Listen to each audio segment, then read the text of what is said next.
Well, to talk about where things stand and a motion that his party introduced today, we're now joined by Avi Lewis, the recently elected leader of the federal New Democrats. Mr. Lewis, Avi, thank you for being here. Hi, Michael. Good to be here again. Good to see you. So listen, I want to start this by noting that we will talk about your party's surveillance pricing motion. But first, I want to get your lay of the land here, because here we have the Liberals today celebrating their majority. They welcome to their fold three new MPs, one elected amongst them. But one of those entering the Liberal fold is a former deputy leader of the Ontario New Democrats. So what do you make of this Liberal majority and how it's been cobbled together? Yeah, I mean, it is a majority government and things are going to change in Ottawa now.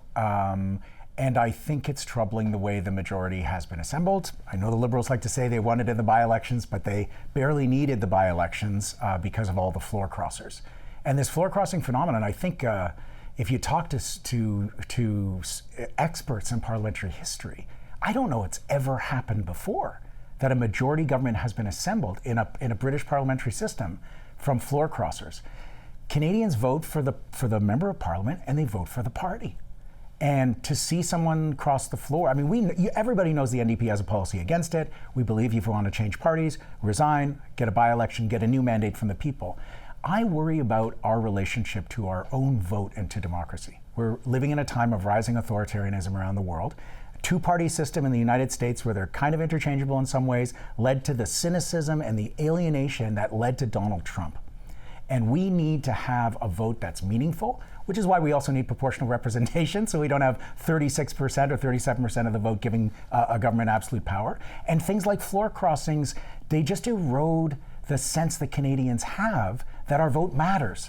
And so I think it's troubling, I really do. Okay, you find it troubling, and you're right. Like, I mean, had it not been for these 5 floor crossers, plus these 3 by-election wins, there would be no Liberal majority. But as you know, there remains speculation that there could be more floor crossers. Yeah. Are you worried or concerned that one of your members might cross the floor? No, I'm not.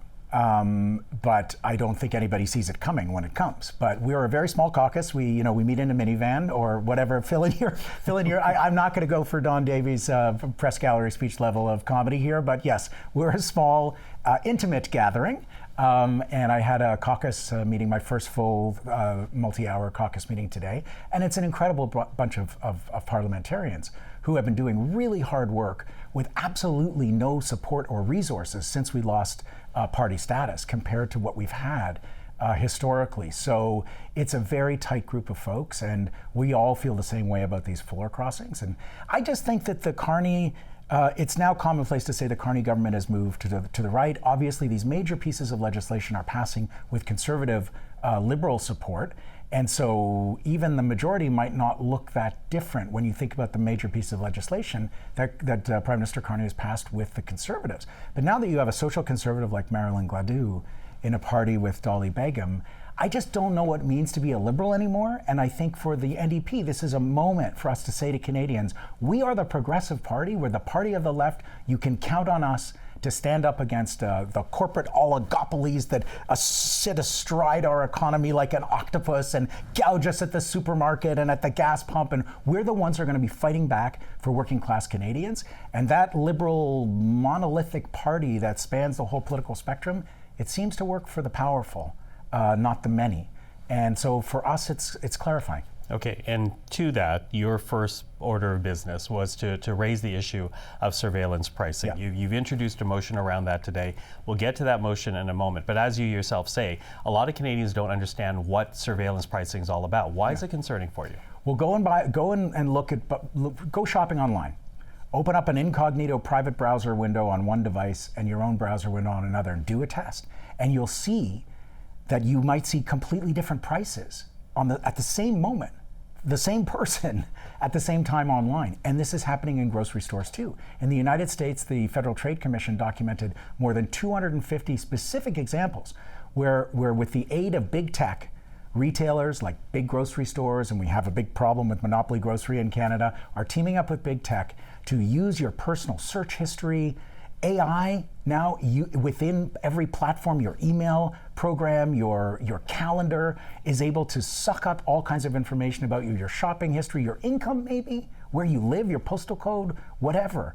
and use it to give individualized prices to people, even in the retail store in the supermarket. This is grossly unfair. It's super creepy. It's surveillance pricing, and it should be, if it's not already against the law, it must be against the law. And we've called on the Carney government to ban the practice. Which is your motion that came up today. And it was shut down today by the Liberals. We asked for unanimous consent on that. But they say they are looking into it without necessarily supporting your bill. They say they're looking into what they call algorithmic pricing. The same thing.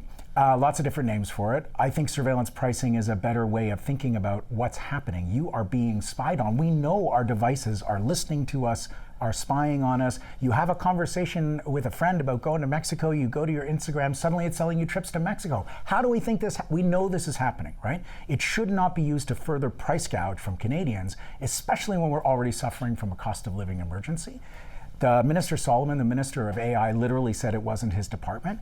I don't know what his department is then, because AI is central, this technology, to data mining and to hoovering up massive amounts of data about us, and in fact the whole history of human accomplishment online, to fuel these large language models. That's a really big concern for us as well, which is why we have a humans first AI platform, unlike other parties. Okay, so what do you do then? Like, I mean, you've introduced this motion. Again, we now have a majority government, so it's not going to go anywhere. What do you do with this? Well, I think we raise the alarm among Canadians and we create popular pressure on the government. And I think the government is in a difficult position because they are so pro-AI. And I think Prime Minister Carney's speech at the Liberal Convention, again, was more sort of cheerleading. This technology is going to make our jobs more interesting. It's going to make life better for... No, it's not. I'm not saying put the toothpaste back in the tube. This use of language models has long been used for scientific research, for medical research. There's uses for this technology that are absolutely legit, and we need it.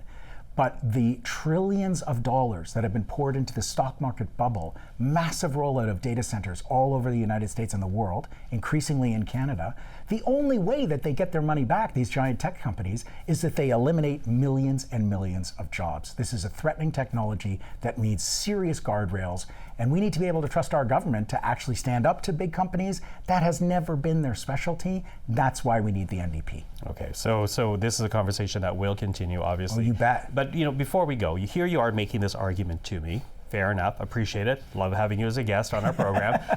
But at the end of the day, this is an argument that you could be making in the House of Commons. But you've said that you don't feel it as an immediate concern to get a seat in the House. Why is that? Is that a lack of enthusiasm to actually spend full time here in Ottawa? Oh, no. This has been my first week in Ottawa as leader. I've been in and out of the West Block, and walking the halls of power is a humbling thing. You feel it in your body, in your sense of purpose as a human being. Holy moly, this is real. This is really happening. This is where decisions get made that affect the daily lives of Canadians from coast to coast to coast. I'm eager to get in here. But we have a party that has some significant challenges. We're at the bottom of the electoral cycle and we're still coming back. And the leadership campaign was an extraordinary experience of seeing the momentum and the excitement at our base. We raised a whole bunch of money in the leadership. We got a bunch more money to raise. And I'm excited to tour the country, not as a candidate, but as the leader, to spend time in people's lives in Canada, in rural communities, in the suburbs, where people are working harder and harder, finding it impossible to get by, and talking to Canadians about what we need to do to make this country work again. Okay, you're a former broadcaster. You'll appreciate when I say to you I have less than a minute. Okay. But you are meeting the Prime Minister tomorrow. And I'm wondering what you make of Mark Carney and what your message will be for him tomorrow. I don't know. Well, first of all, I'm worried because, there have been so many people sitting in the Prime Minister's office that are floor crossers. I don't want anyone to get the wrong idea. I don't have a seat, to lend to the government, so there'll be no threat of that. There are huge issues facing our country. We're at a fork in the road historically, and I think the direction of our country, not taking a clear stand against war, doubling down on AI and big extractive projects, and losing a focus on the everyday emergency of people who are trying to get by and pay rent and pay for groceries. I want to see this government refocus on that, and we will be a relentless voice for that. Maybe it'll start politely in the Prime Minister's office, but it will continue with passion. Okay, Avi Lewis, we'll speak again, but for now, thank you for the time. What a pleasure, Michael. Thank you.